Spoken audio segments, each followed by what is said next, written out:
안녕하십니까? 핀테크와 행동재무를 가르치는 김용환 교수입니다. 핀테크라고 하는 건 이 시대의 가장 핫한 분야 중에 하나죠. 파이낸스 혹은 피낸스라고 그럽니다.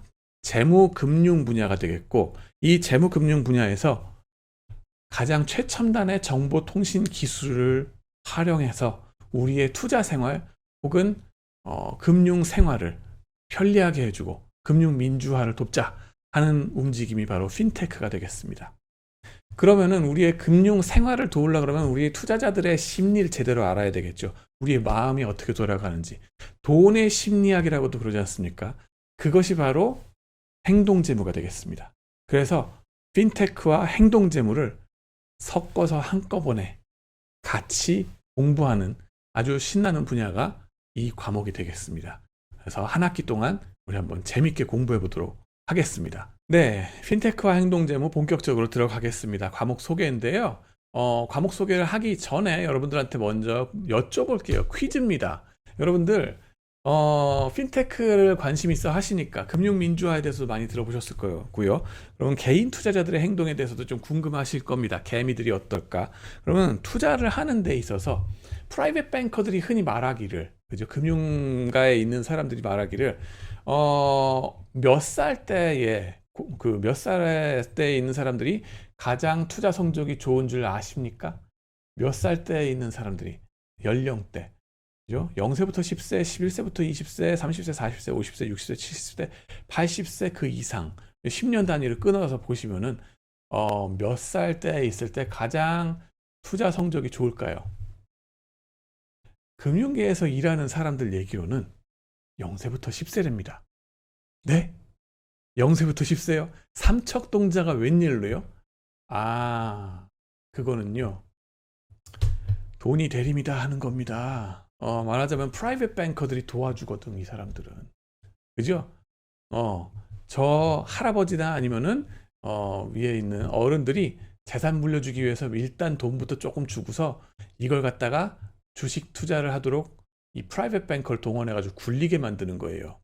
와우. 그러고 나면 천하무적이겠죠. 그죠? 가장 고급 정보를 가지고서 얘네들이 투자하는 행태가 될 텐데. 그죠?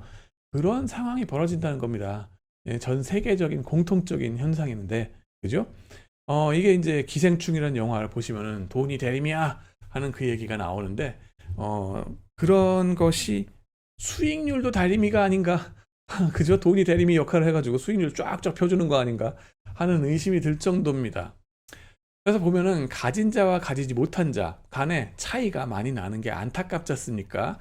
그래가지고 그걸 좀 줄여주자 하는 것이 금융 민주화의 노력이긴 한데, 그러면은 그 이전에 가난한 사람과 부자인 사람의 정보의 소스, 근본적으로 어디서 정보를 취해가지고 투자를 하는지 궁금하지 않아요? 그래가지고 그걸 갖고 한번 찾아본 연구가 있습니다. 보나파르트 교수님 팀이 이걸 갖다 연구를 했는데, 미국의 소비자 서베이 98년 데이터를 갖고 봤습니다. 근데 여기서 최상위 10%, 최하위 10% 그랬는데 이거는 주식 투자 액수 대비로 해서 최상위, 가장 부자가 되겠죠. 그리고 최하위 10%를 서베이해서 물어봤어요. 니네들이 주식 투자하는 데 있어서 누구의 의견을 들어가지고 투자를 하니? 하고 물어본 겁니다. 그랬더니 거기에 정보의 종류가 비공식적인 정보가 있고, 다른 한 가지는 전문가를 통한 정보가 있다는 겁니다. 비공식적인 정보는 말하자면 친구 따라서 강남 가는 것 같은 그런 거죠. 누가 하니까 같이 하고 막 친척들 물어보러 하는 거. 전문가를 통한 거는 뭡니까? 변호사, 회계사 이런 사람들한테 일로 와봐 해가지고 그 사람들한테 털어서 문제 정보를 캐내는 거죠. 그런 사람들 집사로 부릴 수 있는 거죠. 보면은 최상위인 사람들은 최하위 대비 이런 전문가를 통한 정보에 더 많이 의존을 한다라고 합니다. 핵심적인 정보의 소스가 거기 있다는 거죠. 더 퍼포먼스가 좋을 수밖에 없다는 겁니다. 그 다음에는 최하위인 사람들은 최상위 대비 비공식적인 탐색을 더 많이 한다 그럽니다. 상 마이너스 하, 이게 바로 이제 차이를 보여드리는 건데요. 여기 뭐 100%가 왜 넘어가요? 이거는 중복을 허용하면서 물어봤기 때문에 이렇게 됐습니다. 좌우지간에 이런 컨트라스트, 대비가 나타난다는 거, 특히 그러고 나면 전문가를 통한 탐색은 뭐냐? 브로커, 회계사, 변호사 이들에 의존해 가지고 물어보는 것이 최상위에 있는 사람들의 행태다 하는 겁니다. 브로커라고 하는 거는 프라이빗 뱅커까지 합쳐서 얘기입니다. 집사죠, 집사. 여러분들한테 스카이캐슬 그 영화 보시면은 프라이빗 뱅커가 나와가지고 별거 다 해주는 거 나오지 않습니까? 그런 사람들한테 핵심적인 정보를 받아가지고 투자를 한다는 겁니다. 그리고 회계사, 변호사 하면은 김앤드장에 있는 회계사나 변호사를 생각하시면 되겠어요. 무슨 3일 회계법인의 무슨 회계사도 되겠지만은 가장 엄청난 사람들은 그런 김앤장에 있겠죠. 그런 사람들을 여러분들의 집사처럼 딱 거느릴 수 있으신 분들 계십니까, 여러분들? 존경스럽습니다, 거의. 와우. 그렇긴 한데요. 씁쓸하죠, 한편으로는. 근데 최하위에 있는 분들은 최상위 대비 또 어떤 면들이 있느냐? 여기 비공식적 탐색 해가지고 친구와 친척에 의존하는 게 상당히 심하다고 합니다. 보시면 최상위 쫙, 최하위 쫙 나오고 상 마이너스 4로 해가지고 최상위가 제일 많이 최하위보다 많이 의존하는 것을 맨 위로 가게 해놨고 그 순서대로 쫙 소팅을 한 거예요. 줄 세운 거예요. 뭐냐면은 친구와 친척에 의존하는 게 하위에서 제일 많이 의존한다 하는 겁니다. 상위 대비. 상위도 물론 친구 친척에 물어보는 게 있지만은 하위에 있는 사람들만큼 의존하지 않는다 하는 거예요. 그러니까 이거는 뭡니까? 가치 투자를 한다는 거죠. 가치 투자를 하는 게 아니라 밸류 인베스팅을 한다는 게 아니라 가치, 투게더네스. 친구가 가니까 나도 강남 가는 거예요. 이런 식으로 막 쫓아서 투자하는 행태를 보이시는 것이 최하위에 계신 분들이라는 겁니다. 그와는 대조적으로 맨 위쪽에서 보시면 최상위에 있는 분들은요, 배우자한테 많이 의존한다고 합니다. 배우자. 뭡니까? 여러분들 이 얘기는 뭐냐면은 첫 번째로는 배우자 몰래 투자하지 마시라는 거예요. 그랬다가 쪽박 납니다. 그러면 진짜 등짝 스매싱 걸려요. 배우자가 알면서 같이 머리를 맞대고 투자하는 게 중요하다는 거죠. 물론 알고 보니 배우자가 무슨 뭐 변호사였다, 뭐 회계사였다 이럴 수도 있긴 하죠. 하지만은 그런 점에 있어서 배우자에 대한 것을 팩터를 무시할 수는 없다 하는 걸 알 수 있습니다. 좌우지간에 첫 번째 우리가 과목 소개하는 데 있어서도 벌써 배울 점이 생기는 거죠. 정보의 소스가 중요하다 하는 거고요. 그 다음에는 여러분들이 핀테크로 금융 민주화를 이루겠습니다 라고 야심차게 나가실 텐데, 그러면 좋습니다. 정보의 격차를 줄여줘 가지고 금융 민주화를 이룰 수 있을까요? 이 결과를 봤을 때는 힘들다는 거예요. 여러분이 핀테크 회사를 만들었다고 쳐봐요. 거기에 김앤드장 변호사가 수시로 와가지고 여러분한테 핵심 정보 이런 걸 알려줄까요? 힘들겠죠. 네, 행운을 빕니다. 거의 불가능하다고 보시면 돼요. 정보의 격차를 줄여준다는 거 거의 믿을 수가 없습니다. 대신에 여러분이 핀테크 서비스를 해줄 수 있는 것은 뭐냐면 투자의 실수를 최소화하도록 도와주는 겁니다. 투자의 실수. 여러분들 유튜브에 뭐 3프로 TV라든가 뭐 슈카월드라든가 이런 것들 들어보시면은 늘 나오는 얘기가 뭡니까? 실수를 최소화해야 된다. 잃어버리지 않는 투자를 해야 된다 그러지 않습니까? 그죠? 그걸 하려고 그러면요, 여러분들이 핀테크에 있어서 투자자들의 심리, 그죠? 이 어떤 상황에서 이 사람들이 실수를 저지르기 쉬운지 이런 것들을 미리미리 파악해서 그때 경고 메시지를 딱딱 떨어뜨려 주는 것, 이런 서비스를 해주는 게 필요하다는 겁니다. 그러려면 여러분들이 행동재무를 철저히 공부를 하셔야 되겠죠. 사실 여러분들 핀테크다 뭐다 해가지고 공학적인 거 공부는 되게 많이 하세요. 무슨 페이먼트 테크놀로지니 뭐니. 참고로 여기서는 지급결제 시스템에 대해서는 다루지 않겠습니다. 지급결제가 어떻게 이루어지고 어디서 비용 절감을 했고 뭐 이런 것들은 심리학적인 거라기보다는 경제학적인 거에서 많이 나갑니다. 그리고 그거를 어떻게 구현할까 하는 거는 공학적인 테크놀로지 얘기이기 때문에 애당초에 여러분들이 공학 기술 갖고서 그냥 하면 되는 거예요. 그렇고 여기서는 그거 제외한 페이먼트 테크놀로지를 제외한 나머지 행동재무적인 요소들을 같이 배우도록 할 거고요. 이런 것들이 투자의 실수를 최소화하도록 도와주는 그런 데 있어서의 주안점을 두고 같이 공부를 하도록 하겠습니다. 그리고 또 한 가지는 뭐냐면은 여러분들 앱을 만들어도, 그죠? 이 모바일 앱, 뭐 이런 걸 만들어도 직관적인 앱을 만들어야 되거든요. 직관적이라고 하는 거는요, 심리학, 행동재무, 바로 손이 가게 만드는 삼척동자도 알고 누를 수 있는 그런 서비스를 해줘야 된다는 거예요. 그 경제학이나 공학으로 백날 해봤자 힘듭니다. 그 심리를 제대로 알아야 되고요. 어차피 공대 사람들도 심리학을 엄청 많이 공부했다 하는 거를 이 과목을 통해서 아시게 될 겁니다. 심리학을 공부 안 한 거는 기존의 문과생들이다 하는 거를 배우실 겁니다. 선수 과목은요, 재무관리 기초 한 과목 반드시 수강을 하셨어야 됩니다. 기초 재무관리 안 들으셨으면은 그거부터 먼저 들으시고, 그 다음에 내년도에 혹은 봄학기에, 이제는 2022년은 봄학기에도 이걸 가르치려고 그러니까요, 다음 학기에 여러분을 뵙도록 하겠습니다. 아쉽지만 빠이빠이를 해야 됩니다. 그걸 한 과목 하셨다, 그러면은 이 과목에 웰컴입니다. 이 과목을, 선수 과목을 하셨어야지 제 과목에서 뭐가 웃기고 뭐가 재밌는 건지를 같이 즐길 수 있어요. 그러지 않으면은 상당히 힘듭니다. 물론 예외는 있습니다. 어떤 분들이 예외냐? 직장 생활 자체가 투자은행에서 일하시는 분들, 증권사에서 일하시는 분들 있죠. 그분들은 선수 과목 필요 없죠. 그렇지만은 그걸 제외한 다른 분들은, 그런 분들을 제외한 다른 분들은 다 선수 과목 먼저 철저히 수강하시고 오시면 되겠습니다. 제 자신 소개로 들어갑니다. 조금 길게 나오는데요. 같이 가주시기 바랍니다. 저는 이제 닥터 파이낸스 김영환 교수입니다. 닥터 파이낸스는 제 유튜브 채널입니다. 그래서 가서 보시면은 제가 관리를 하고 있다는 거 아실 거고요. 이 과목들도 다 제가 강의하는 거는 유튜브에 올려놓습니다. 왜? 대외적으로 봐도 쪽팔리지 않는 강의를 하겠다는 제 야심입니다. 그래서 좀 이해해 주시고 양해해 주시고 같이 가주시면 감사하겠습니다.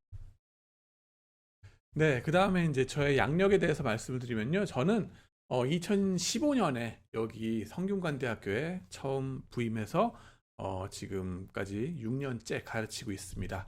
2020년부터는 2년간 지금 파이낸스, 재무, 금융 전공 주임 교수로 봉사하고 있고요.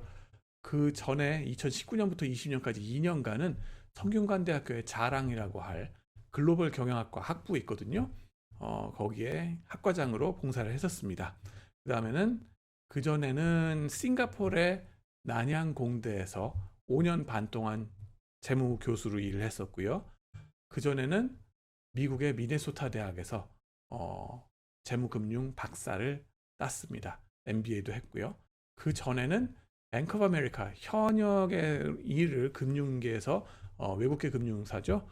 뱅크 오브 아메리카에서 일을 했었습니다. 크레딧 애널리스트, 코퍼레이트 크레딧 애널리스트라고 해서 기업 분석하고 삼성전자 뭐 이런 거 분석하는 일을 했었습니다. 그러고 그 전에는 연세대학교에서 경영대학교 졸업을 했고요. 조금 특이한 거는 제가 학부를 졸업할 때도 그렇고 박사를 졸업할 때도 그렇고 잡마켓에 나가서 일자리 구하려 그럴 때에 마다 크라이시스가 터졌습니다. 공교롭게도 학부 때에는 우리나라 금융위기가 터져가지고 저주받은 구이학번이라고 그러죠. 제 선배까지는 일자리 구하는데 아무런 그 하자가 이 어려움이 없었어요. 뭐 4대분 안에 대학만 나오면은 뭐 대기업에 가는 데는 별 문제가 없었죠. 하지만 저 때부터, 그죠? 저 때부터 웬만해서는 그런 대기업에 가기가 힘들어집니다. 그래가지고 그때도 레주메를 한 75군데, 75군데를 뿌려가지고 겨우겨우 한 3군데에서 오퍼를 받아서 그 중에 하나 선택해서 간 걸로 기억을 합니다. 그리고 2009년 그때는 크라이시스가 글로벌 레벨로 터져 주십니다. 그래가지고 리만 브라더스 망하고 나서 금융계가 완전 망하고 그러고 다니까는 대학들마다 뽑기로 했던 거를 다 취소해 버립니다. 그래가지고 엄청나게 난감했던 시절이었습니다. 그때 저도 레주메를 이번엔 150군데를 뿌렸던 걸로 기억을 합니다. 그래가지고 오퍼를 몇 군데 받아서 다행히도 그 중에 하나 선택해서 간 게 싱가포르 NTU였고요. 그전에는 이제 영국의 케임브리지를 갈까 하고 이제 오퍼까지 받고서 이제 그러고 있었죠. 근데 중요한 건 뭐냐면은 이때 이제 경험들이 있어가지고 그때는 정말 너무너무 화가 많이 났었어요. 70군데, 100군데 넘게 다 레터를 보내도 그 중에 90%에서는 땡, 안 뽑아요. 뭐 이런 식으로 나오는 그 레터를 받으면서 나를 왜 못 안 알아주지 하고서 화나는 그런 경험들이 많이 있었습니다. 하지만 그랬던 덕분에 요즘에 우리 학부생들을 비롯해서 취업 준비하는 많은 사람들, 많은 분들을 보게 되는데 그 학부생들한테도 그렇고 많이 공감을 해줄 수가 있는 입장이라고 저는 생각을 합니다. 그래서 얼만큼 화나는지, 그렇지만 그때 어떻게 마음 관리를 해야 되는지 그런 거에 대한 얘기를 좀 같이 나눌 수 있으니까요. 여러분들도 혹시 취업을 다시 준비한다거나 커리어 체인지를 한다거나 이랬을 때 어떻게 전략적으로 잘 해야 될지 이런 거에 대해서 저한테도 좀 물어봐 주시면은 저도 성심성의껏 답해 드리도록 하겠습니다.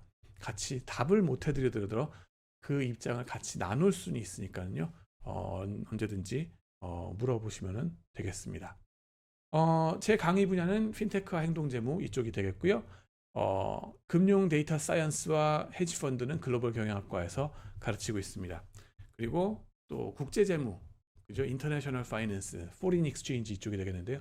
그것도 지난 2회 동안 가르쳐가지고 이것도 유튜브에 제 영어 강의가 공짜로 있습니다. 뿐만 아니라 이게 아리조나 스테이트 유니버시티의 미국 교수님이 이걸 또 픽업해줘가지고 거기에 또 소개를 받아가지고 또 거기에서 누구든지 볼 수 있도록 돼 있습니다. 그래서 가서 한번 클릭해 보시고 궁금하신 분들은 그런 또 국제제목 또 거기서 보시면 되겠습니다. 영어 강의란 게 함정이죠. 그 다음에는 학부생들 대회 공모전 지도 교수도 또 하고 있습니다. 그래서 CFA 리서치 챌린지 뭐 이런 그 학부생들 공모전이 국제적인 공모전인데요. 그런 거에 제가 또 지도 교수로 학부생들을 도와주고 있습니다. 지금까지 싱가포르에서도 이런 거를 많이 도왔었고요. 매년 하고 있습니다. 그리고 이런 활동들이 사실은 학부생들한테도 중요한 게 뭐 MBA 계신 분들도 마찬가지입니다. 사실 CFA 리서치 챌린지는요, MBA 학생들 대상이긴 합니다. 글로벌리 보면은 전 미국에서 대회가 있는데 거기에 나가서 1등상 타는 미국 팀들 보면 MBA 학생들이 나와요.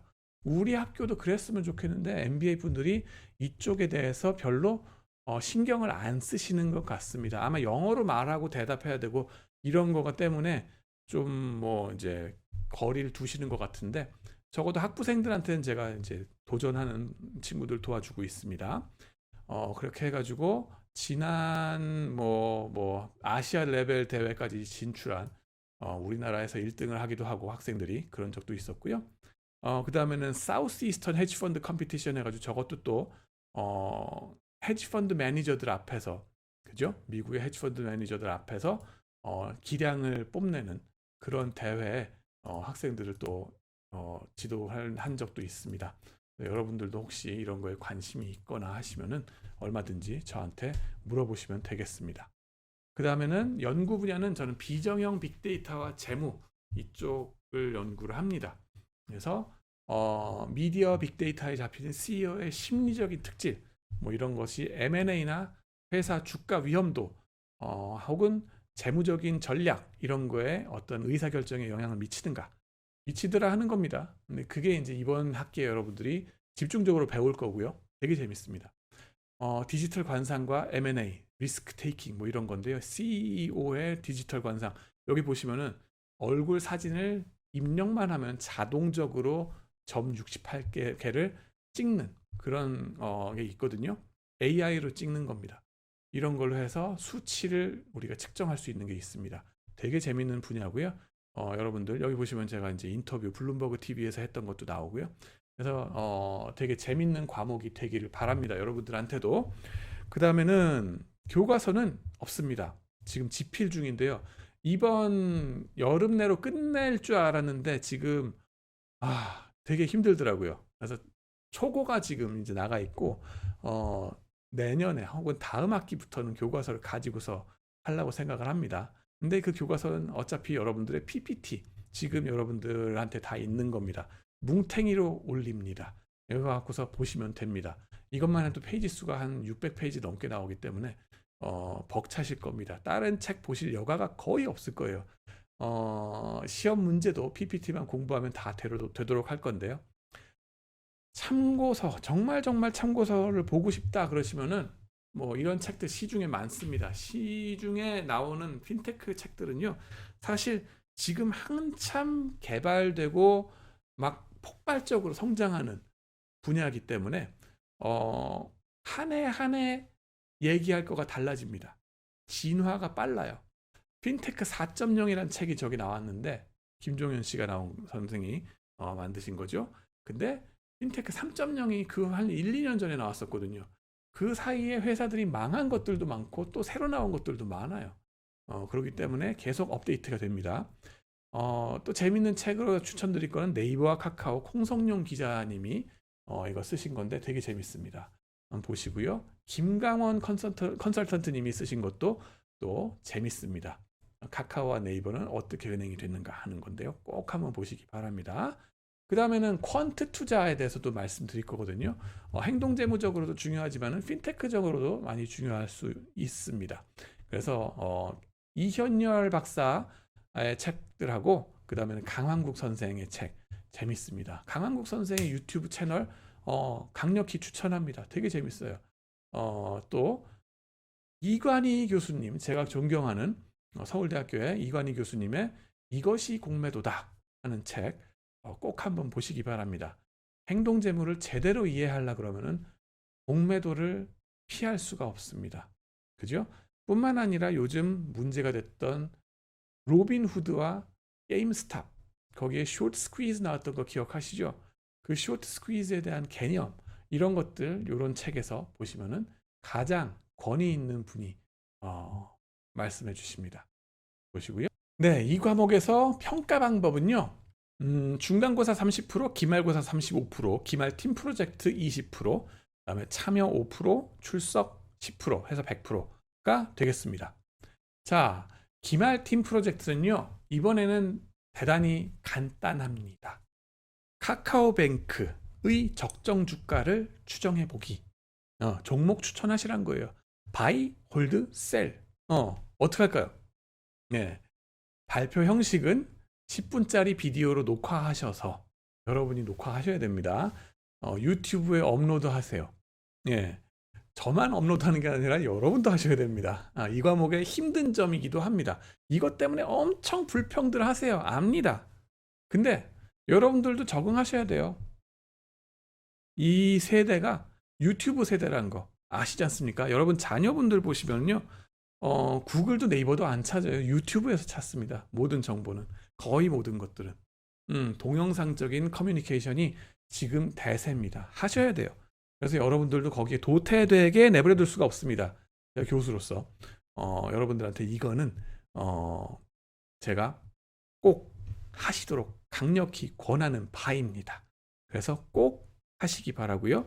그 다음에는 발표 비디오 녹화하고 그 다음에는 제출하는 건 또 워드 파일을 이메일로 보내시면 됩니다. 10페이지 이내로 하시고요. 한글 12 폰트, 더블 스페이스 이렇게 하시면 되고, 그 다음에 첫 번째 페이지는 자유 형식의 이그제큐티브 썸머리 그렇습니다. 그래서 한 페이지로 이 결론이 뭔지를 따다다닥 요약해서 보여주시면 되고요. 이거는 뭐 폰트의 제한도 없고 스페이스 제한도 없고 그림 넣으셔도 좋고 얼마든지 크리에이티브하게 하시면 됩니다. 한 페이지로 임프레시브하게 만들어 보세요. 그 다음에는 중간고사, 기말고사 말씀드리고, 이거는 24시간 테이크홈 시험입니다. 코로나 바이러스 상황이 나아지지 않는 이상 이렇게 할 수밖에 없을 겁니다. 객관식, 주관식, 계산 단답식 뭐 이런 것들 나올 거고요. 수업 시간 중에 다루는 계산 문제 나올 수 있음 했습니다. 시사 문제도 많이 나옵니다. 제 문제의 특징은 아마 그걸 거예요. 여러분들이 인터넷에 유튜브에 채널들 있죠. 슈카월드니 신사임당이니 이런 그 3프로TV니 이런 것들에 권위 있는, 그죠? 그쪽의 것들을 보시라는 겁니다. 항상 매주 나오니까 본방사수 꼭 보시기 바라고요. 거기에 나오는 개념들을 제가 더 물어볼 거예요. 얘가 슈카가 뭐라고 얘기했는데 이거를 우리가 말하는 단어로 전문 용어로 더 구체적으로 정의하시고 그거에 있어서의 어떠한 문제가 있는지 저 사람이 말하는 포인트가 뭔지 다시 한번 설명해 봐라. 이런 식으로 나옵니다. 그렇기 때문에 여러분들이 커런트 이슈 시사 문제 업데이트를 안 시키시면은 이 과목에서 힘들 겁니다. 그 얘기인즉슨 이 과목을 잘 하시면 여러분들이 현업에서도 얼마든지 내공 있게 말씀하실 수 있다 하는 겁니다. 네, 그러고요. 잠정적인 강의 계획은 다음과 같습니다. 1주차에는요. 이 비디오 끝나고 나서 AI in Finance 우린 얼마나 준비되어 있나 이거에 대해서 제가 한 강의를 말씀드리겠습니다. 2주차에는 금융시장이 효율적인지 아닌지가 뭐 그리 중요한가, 왜 그리 중요한데 업계에서는 뭐 얼른 말씀하시기를 뭐 효율적 시장 가설 뭐 쓸데없는 소리야 라고 얘기를 하는데 쓸데없다가 아니라 이유가 있어서 그렇게 허수아비를 세워놓은 걸 뿐이고요. 그거 대비 여러 가지가 생각할 게 많다 하는 겁니다. 그래서 그거에 대한 얘기를 첫 주에 할 겁니다. 그거 관련해서는 빨간 맛, 궁금해 허니, 그 레드벨벳, 그죠? 그 노래와 관련해서 색깔의 심리학과 모멘텀 트레이딩에 대해서 얘기를 할 겁니다.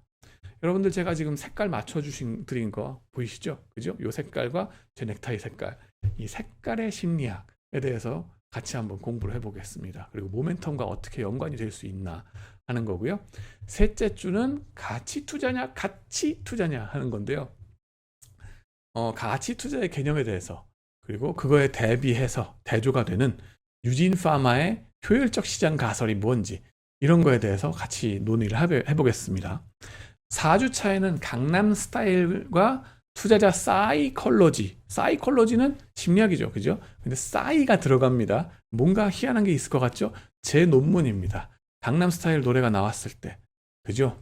그것과 투자자들의 행태가 어땠는가. 근데 거기서 올 때리는 게 나옵니다. 유진 파마, 이 할아버지가 여기 효율적 시장 가설의 할아버지가 갑자기 거기서 튀어나오십니다. 네가 왜 거기서 나와 하는 게 나올 겁니다. 그래서 기대해 보시면 되겠습니다. 5주차는 동학 개미 운동이 왜 일어났는가에 대해서 같이 한번 공부를 해보겠습니다. 그걸 위해서는 기대 효용 이론하고 전망 이론, 뭐 처분 효과 이런 개념들을 같이 공부해야 됩니다. 그래서 그거를 같이 보시겠습니다. 그 다음에는 6주차는 죽기 딱 좋은 날씨다. 뭡니까? 박성광 기억나시죠? 예, 주가 떨어지기 딱 좋은 날씨다 하는 무드, 센치멘트, 주가 이 관계를 보시겠습니다. 이거를 어떻게 숫자화해서 알고리즘 트레이딩을 할 건가? 이게 또 핀테크의 한 영역이거든요. 그래서 이제 그거에 대한 재밌는 얘기들 나갈 거예요. 그거고요. 7주 차는 너 잘 만났다 공매도 이겁니다. 뭐냐면요. 게임스탑, 헤지펀드 뭐 이런 거에 대해서 숏 스퀴즈 이게 어떤 이슈들인가? 그거에 대한 로빈후드가 뭐고, 그죠? 그런 거에 대한 걸 배울 거고 초단타 매매자란 또 무엇인지 이걸 같이 공부를 하시겠습니다. 되게 재밌겠죠, 그죠? 제목만 봐도 벌써 막 가슴이 막 뛰는데. 자, 그러고 나서는 중간고사를 봐야 되겠죠? 네, 한번 보시고요. 그 다음에는 후반부로 접어들어서는요. 일론 머스크와 도지코인 혹시 여러분들 도지코인 투자하십니까? 조심하시기 바랍니다. 근데 일론 머스크라는 이 CEO로 우리는 관심을 돌리겠습니다. 그래서 CEO나 아니면 개인들 이 사람들의 그 특질을 갖고서 잡아낼 수 있는 여러 가지가 있거든요. 이 사람이 CEO가 자뻑 CEO인가 근자감 많은 CEO인가 뭐 이런 거에 대해서 같이 논의를 해보겠습니다. 뭐 자뻑과 근자감이 같은 거 아니에요? 다릅니다. 그거에 대해서 같이 배우게 되겠습니다. 이거 배우시고 나면은 여러분이 인생에 살아가는데 정말 사회생활 하는데도 많이 도움이 되는 과목입니다. 생각해 보시면은 10주차 보시면은 바이오메트릭 데이터라고 그랬습니다. 바이오메트릭 데이터 바로 이 손 안에 있소이다 하는 건데요. 이 손, 그죠? 요런 데에서 우리가 캡처할 수 있는 여러분의 남성 호르몬에 대한 정보가 있다는 겁니다. 이게 장난이 아닌 게요. 인도에서는 벌써 전 국민 13억을 대상으로 바이오메트릭 데이터를 아예 다 구축을 해놓고 있습니다. 데이터베이스를. 그 작업들, 한참 진행 중인데 그런 것이 어떻게 핀테크에 쓰일 수 있는지도 같이 한번 짱구를 굴려보는, 머리를 굴려보는 시간을 가지겠습니다. 11주차 되면 그거의 연속으로 제가 주로 연구하고 있는 이 얼굴, 그죠? 상남자 관상이냐 아니냐 하는 건데요. AI로 측정하는 겁니다. 내가 왕이 될 쌍인가? 하는 그 이정재의 멘트 기억나시죠? 그죠? 그거 갖고서 김범수의 카카오와 이혜진의 네이버를 가지고 한번 대비해 보겠습니다. 되게 재밌겠죠? 위성 사진 그 다음 주에 나갑니다. 알트 데이터, 그러니까 대안 데이터가 되겠는데 위성 사진, 항공 사진 이런 거 가지고 또 혹은 그 전에 없었던 데이터를 가지고 새로운 거를 추적해 보는 그런 서비스들이 많이 나타났거든요. 그것이 어디에 쓰이느냐? 인슈어테크라고 인슈어런스 보험업 쪽에서 또 쓰입니다. 그리고 레그테크 해가지고 레귤레이션 테크놀로지, 이 금융 감독하는 양반들이 이걸 또 쓰십니다. 그리고 ESG, 물론 레그테크 이쪽 하시는 분이 위성사진 본다는 뜻은 아닙니다. 이분들은 지금까지는 텍스트 마이닝 갖고 많이 해왔어요. 하지만은 앞으로도 쓰일 게 많은 그런 얼트 데이터에 대해서 얘기할 거고요. 그리고 ESG 관련해서도 또 요거가 많이 쓰인다 하는 거. 여러분들 핫한 그 에어리아 중에 하나죠. ESG도 그때 한번 보시겠습니다. 다음에는 마지막 셋째 주에는 업계 특강을 한번 어레인지 해보려고 합니다. 어떤 손님을 초대할지는 여러분들의 의견도 한번 수렴해 보도록 하겠습니다. 그 다음에는 팀 프로젝트 발표, 네, 요 14주차에는 이렇게 하겠고요. 요때는 유튜브 영상을 여러분들이 올리시는 걸로, 그죠? 그러고서 여러분들이 좋아요 클릭을 많이 하시면 또 좋겠습니다. 그리고 또 코멘트도 많이 해보시고, 그 다음에는 기말고사, 네, 기말고사 마지막 주에 봐야 되겠죠? 그렇습니다. 수업 계획서 제가 워드 파일로 나눠 드리는데요. 그거 한번 같이 보겠습니다. 보시면은 네, 웬만한 건 제가 벌써 이미 말씀을 드렸고요. 네, 그 다음에는 이제 서적들 말씀드렸고, 팀 프로젝트, 그 다음에 참여 점수를 말씀 안 드렸나 모르겠는데, 여러분들이 질문하시고 싶을 때에는 언제든지 이메일로 질문해 주십사 하는 거. 이메일로 질문하실 경우에는요, 그러니까 수업의 진행에 도움이 되는 것들, 그리고 또 뭔가 새로운 좋은 아이디어를 말씀하셨다. 그러면 참여 점수를 올려드리겠습니다. 이메일 제목은 항상 EMBA 핀테크 행동재무 질문이라고 괄호를 좀 쳐주세요. 항상 시작은 안녕하세요. 저는 누구누구입니다. 라고 자기를 소개하는 말로 말씀해 주세요. 제가 이거 잔소리해서 죄송합니다. 근데 이걸 말씀드리는 이유는요. 이메일에도 예절을 우리가 같이 취하자는 겁니다. 이메일 예절 내지는 이런 그 온라인으로 얘기할 때에도 우리가 동방예의지국의 성균관대학교잖아요. 그러면은 예의가 있어야 될 거 아닙니까? 근데 많은 부분 보면은 여기서 되게 이제 안 차리고서 말씀하시는 분들이 많더라고요. 그냥 제목도 모르겠는데 딱 열어보면은 다짜고짜 이거 저거 아닙니까? 그러고서는 내가 누군지 얘기도 없어요. 자기 스스로가 말하는 분이 누군지. 저는 여러분들을 알고 싶습니다만은 여러분들의 이메일 주소만 가지고 여러분을 파악할 수가 없습니다. 여러분들의 보스한테나 여러분들의 동료한테 혹은 여러분의 다른 직장에 있는 분들한테 이메일 할 때 생각해 보세요. 그때도 예의를 웬만큼 차려서 하지 않습니까? 나는 어디에 누구입니다. 말씀하십니다. 그러고서 안녕하세요. 그러고서 용건이 뭐고 끝날 때는 뭡니까? 감사합니다. 이 감사합니다 항상 집어넣으셔야 됩니다. 그죠? 범사에 감사하라고 했으니까. 그러고 누구누구 올림, 누구누구 배상 이렇게 쓰지 않습니까? 그죠? 그 형식을 해 주십사 하는 겁니다. 저도 항상 그렇게 하고요. 여러분들도 원우님들 그렇게 해주시기 바랍니다. 저도 이걸 학부생들한테도 늘 가르칩니다. 그래서 잡마켓 나갔을 때에도 예의가 제대로 갖춰져 있는 이메일을 하는 친구들이구나. 성대 출신들은 다르구나 하는 거를 박아놓도록 노력하고 있습니다. 그렇기 때문에 여러분들도 협조해 주시기 바랍니다. 지금 당장 바꾸는 건 많이 힘들 거예요. 그렇지만 노력해 주시고요. 보내주시기 바랍니다. 네, 강의 소개는 이걸로 마치고 본격적인 강의로 들어가겠습니다. 시청해 주셔서 감사합니다.